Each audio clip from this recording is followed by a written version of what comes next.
রাহানের নিশানায় কি 24 কোটির ভেঙ্কটেশ? দুঃস্বপ্নের মরশুমের দায় কাদের ওপর চাপালেন রাহানে? ডিফেন্ডিং চ্যাম্পিয়ন হিসাবে এবারের আইপিএলে নেমেছিল কলকাতা নাইট রাইডার্স, কিন্তু এবার তারা ব্যর্থ। জঘন্য খেলেছে কেকেআর। সানরাইজার্স হায়দ্রাবাদের কাছে 110 রানে হেরে শেষ হয়েছে দুঃস্বপ্নের মরশুম। এবারের জঘন্য খেলার দায় দলের ব্যাটারদের ওপরেই চাপিয়েছে অধিনায়ক অজিঙ্ক্য রাহানে। বোলারদের বিশেষ দোষ দেখছেন না তিনি।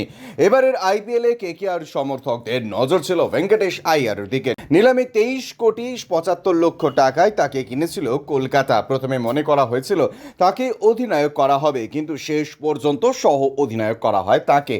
দলের মতোই দুঃস্বপ্নের মরশুম কেটেছে ভেঙ্কটেশের। 11টা ম্যাচে মাত্র 142 রান করেছেন তিনি।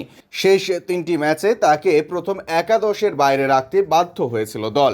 তবে কি ব্যাটার বলতে ভেঙ্কটেশের দিকে আঙুল তুলেছেন রাহানে? না, রাহানে সরাসরি ভেঙ্কটেশকে দায়ী করেনি।